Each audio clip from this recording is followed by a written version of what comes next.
Senhor esteja convosco, Ele está no meio de nós. Proclamação do Evangelho de Jesus Cristo, segundo Mateus. Glória a vós, Senhor.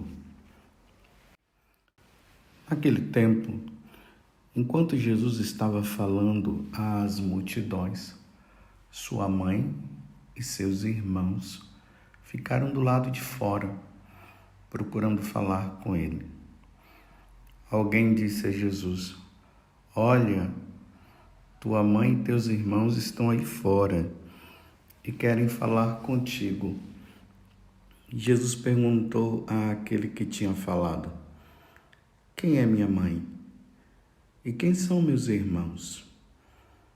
E estendendo a mão para os discípulos, Jesus disse: "Eis minha mãe e meus irmãos, pois todo aquele que faz a vontade do meu Pai que está nos céus, esse é meu irmão, minha irmã e minha mãe." Palavra da salvação. Glória a vós, Senhor.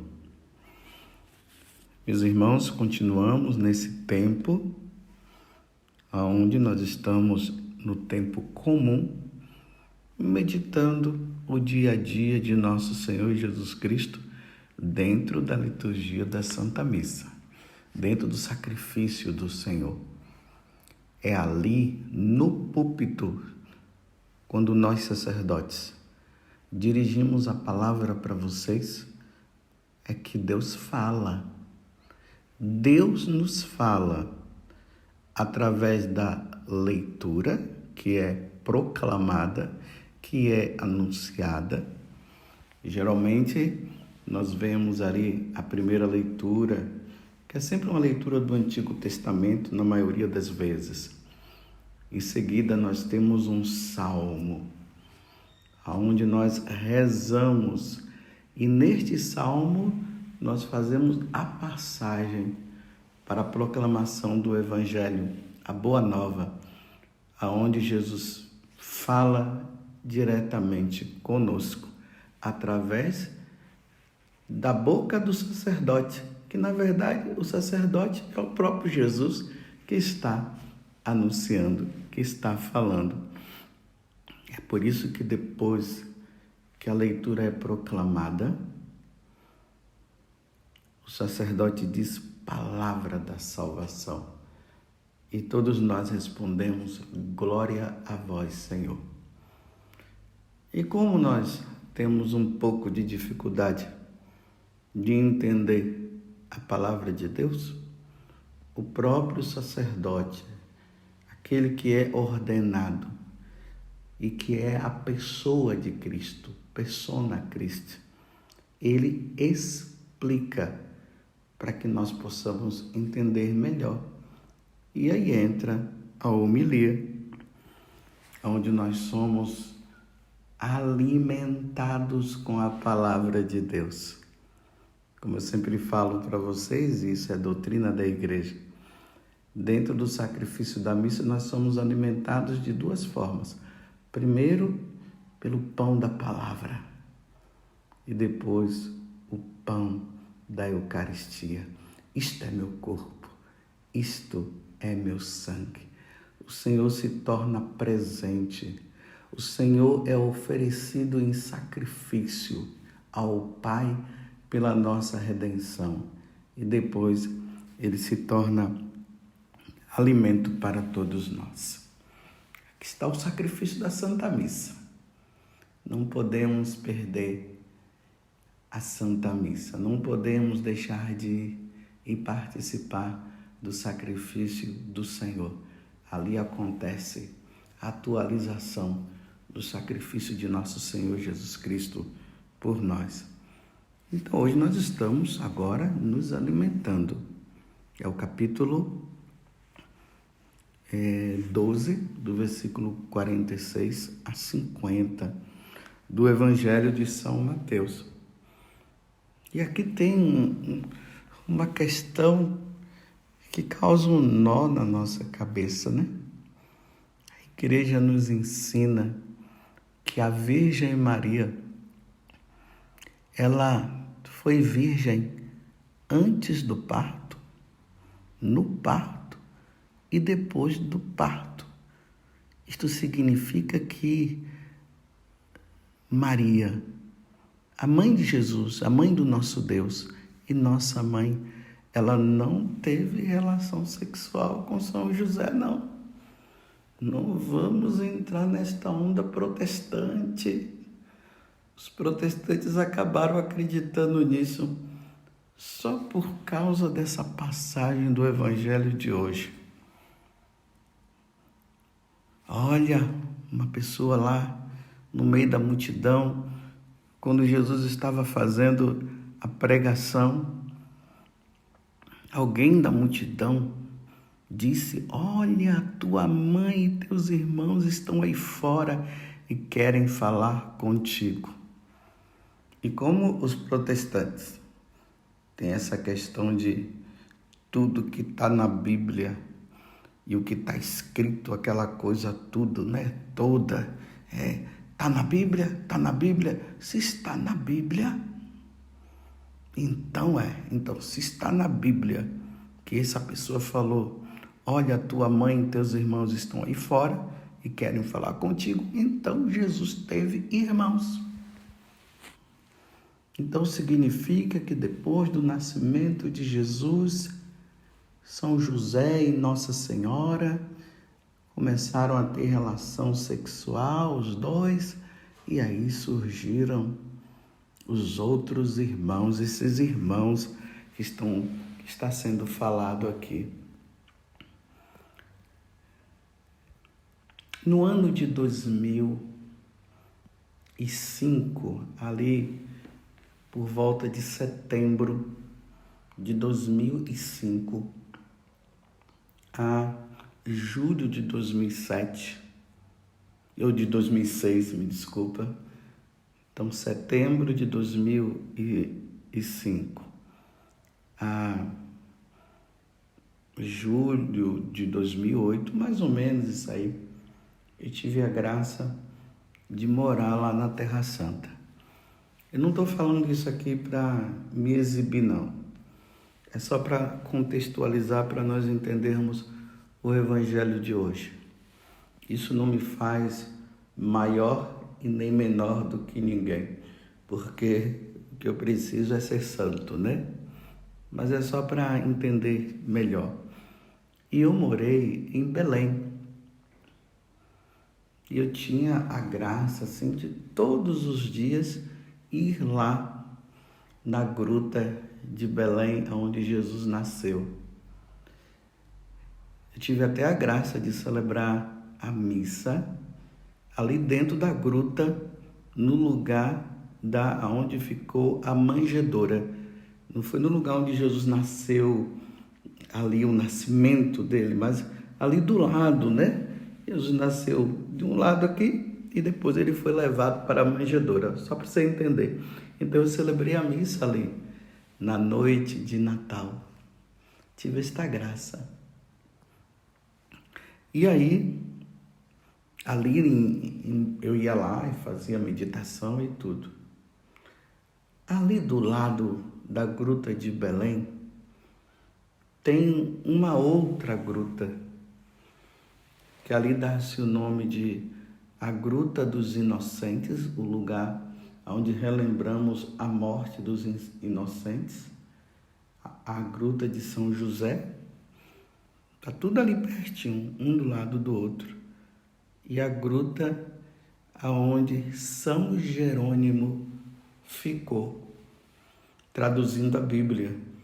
Então, lá pelos anos 386, então século IV, São Jerônimo foi enviado para lá para traduzir a Bíblia, a Sagrada Escritura, do hebraico para o latim e do grego para o latim. E aí surge a Vulgata. E é a partir daí que vem a tradução para a nossa língua.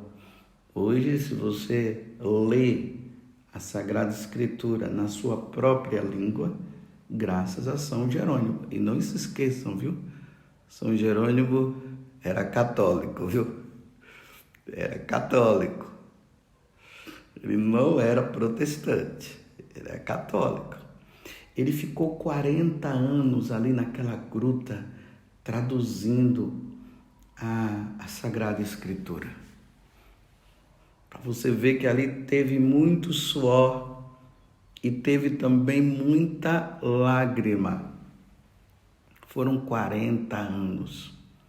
Imagina só. Ali, junto com uma pequena comunidade, Santa Eustáquia e Santa Paula, estava ali ele, com jejum, penitência, estudando, traduzindo a Sagrada Escritura. Quem já teve a oportunidade de ir nas peregrinações, chegou ali e viu o local. Então, eu estou dando todo esse rodeio só para nós chegarmos a essa questão aqui. Olha, tua mãe e teus irmãos estão aí fora e querem falar contigo.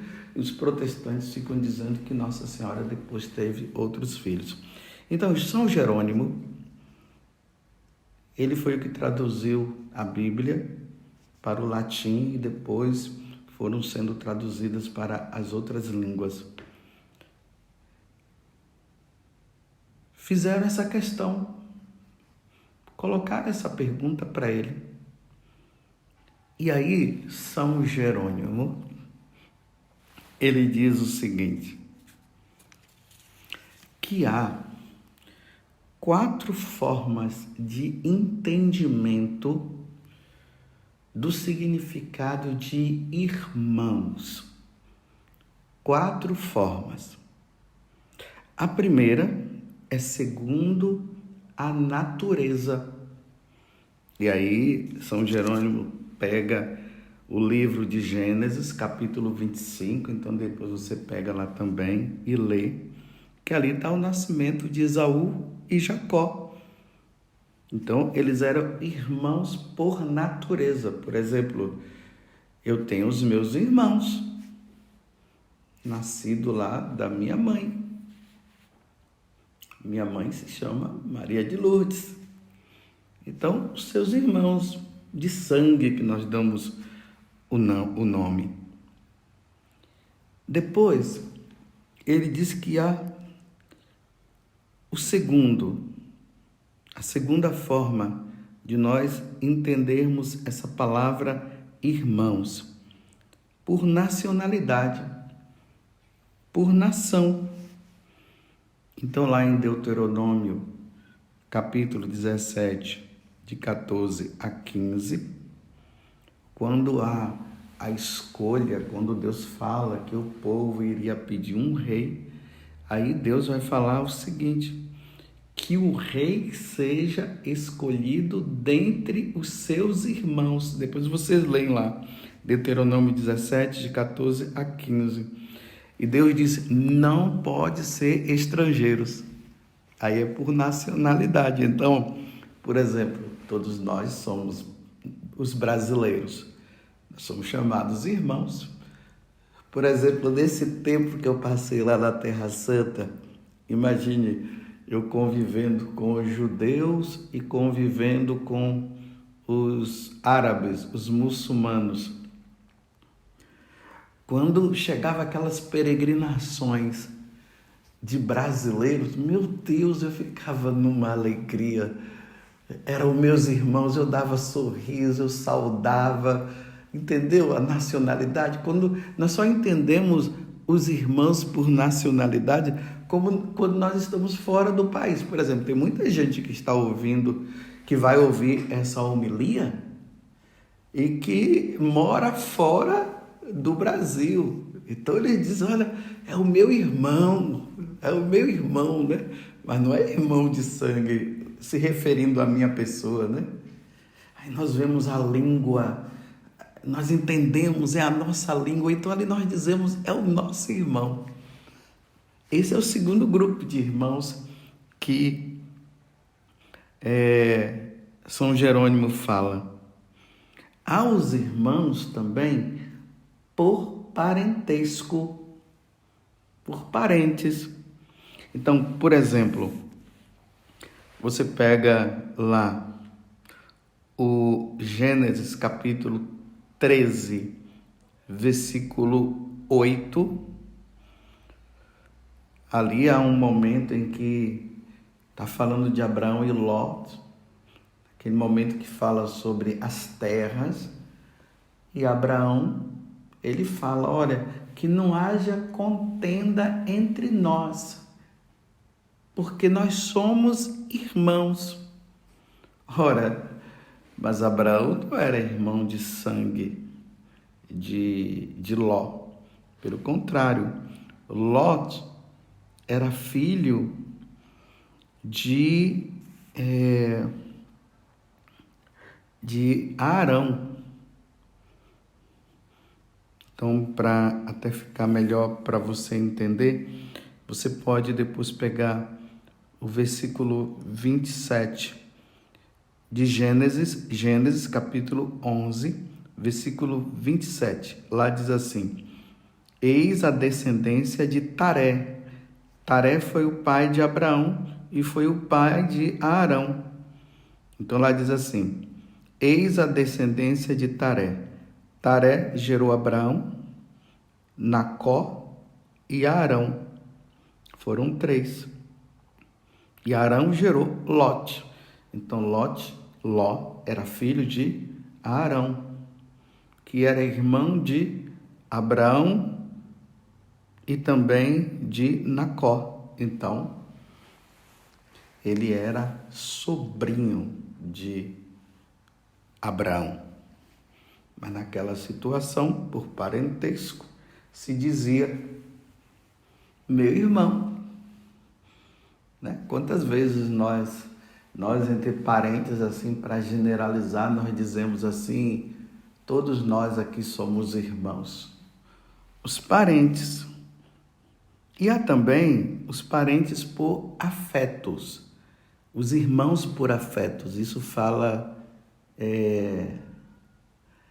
São Jerônimo. Por exemplo, todos nós cristãos. Então,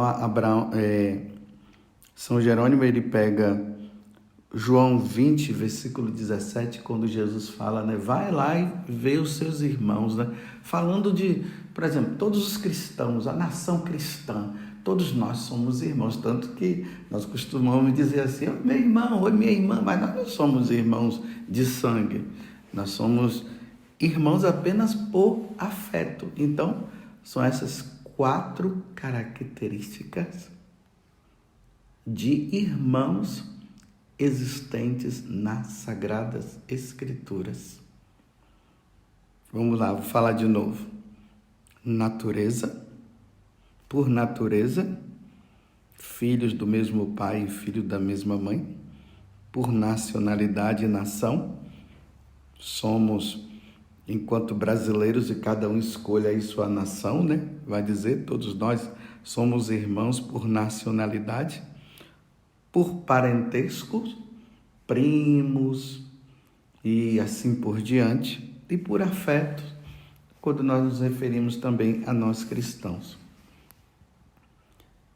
Depois que São Jerônimo dá essa resposta, aí ele retorna com outra pergunta. Ele diz assim: você acha mesmo que esses irmãos que estão sendo referidos aqui são irmãos por natureza? Você, como católico, tem a coragem de acreditar que a Virgem Maria, a cheia de graça, diante de um tal propósito, um grande propósito, dela se tornar a mãe de Deus, a mãe de nosso Senhor Jesus Cristo.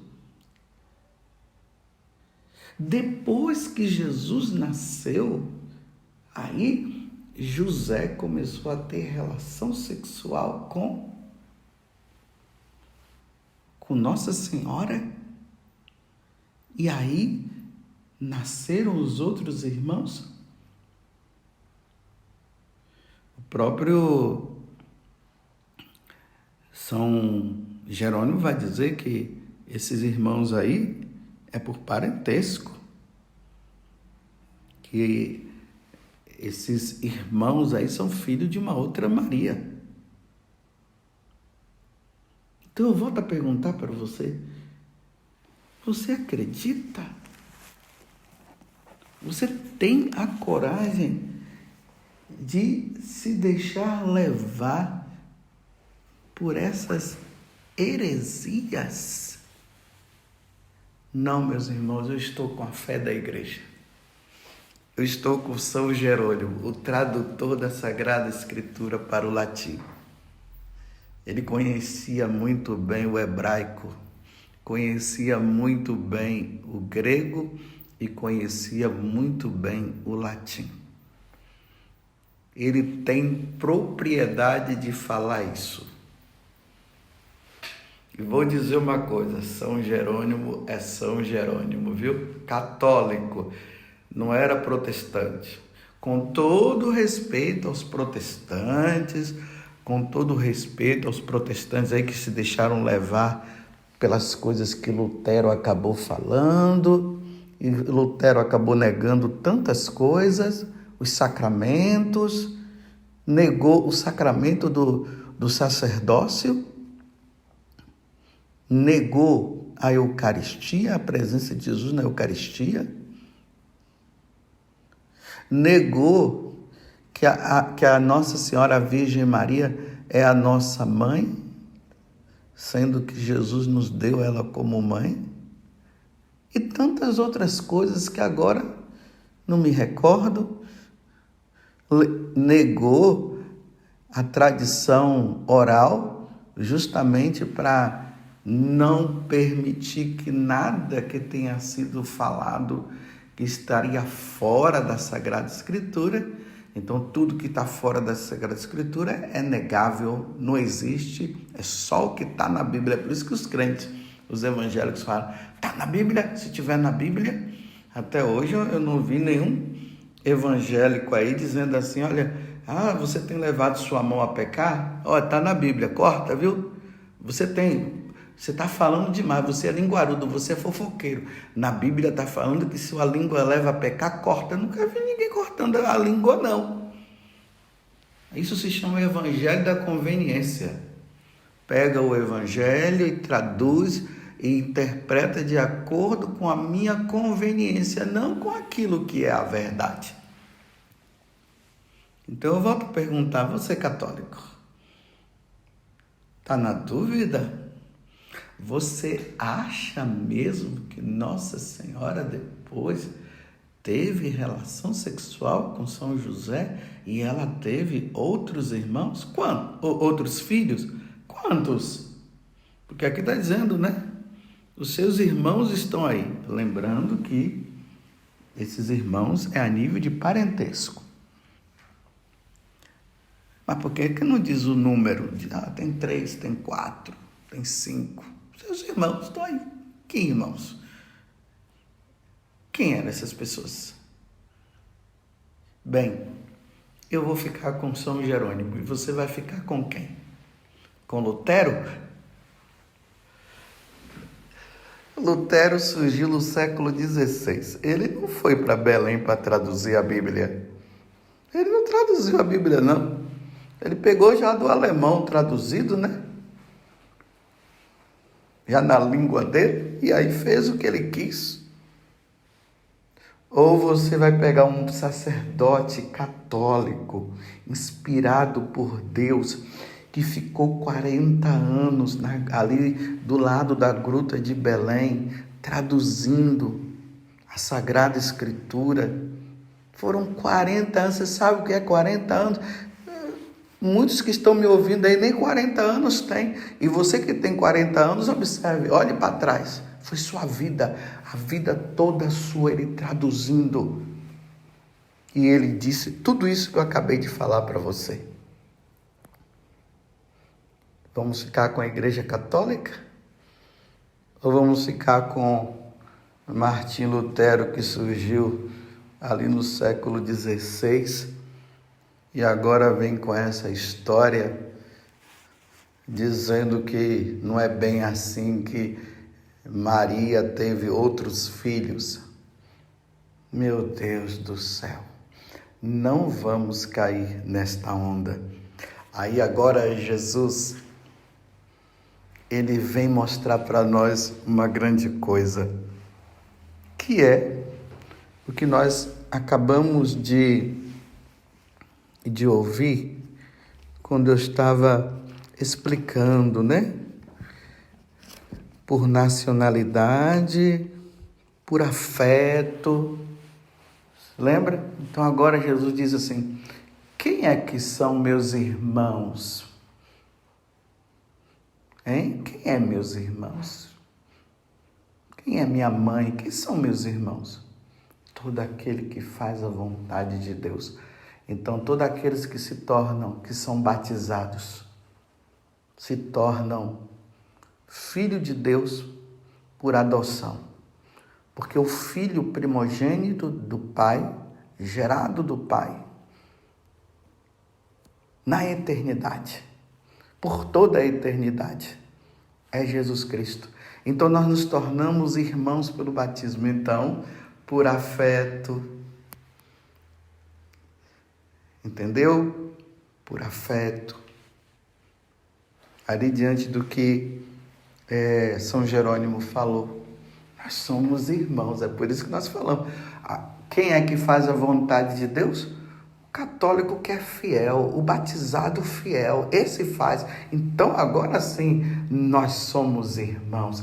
Aí lá no céu, quando nós chegarmos, e se Deus nos conceder essa graça, meus irmãos, de nós nos salvarmos e vamos lutar pela nossa santidade e vamos ser santos mesmo, vamos extirpar o pecado da nossa vida, vamos ser fiéis a Deus sim, e quanto mais nos chamarem de radicais, aí é que nós vamos dizer, eu ainda não sou radical não, eu tenho que ser mais, e vamos ser santos, aí sim, todos nós seremos irmãos diante de um único Pai que é Deus.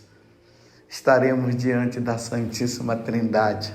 Lá nós contemplaremos a face do Pai, a face de Jesus Cristo e a face do Espírito Santo.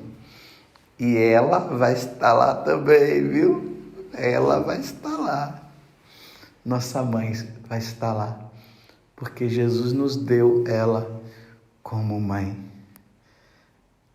Louvado seja nosso Senhor Jesus Cristo, para sempre seja louvado. E a nossa mãe, Maria Santíssima.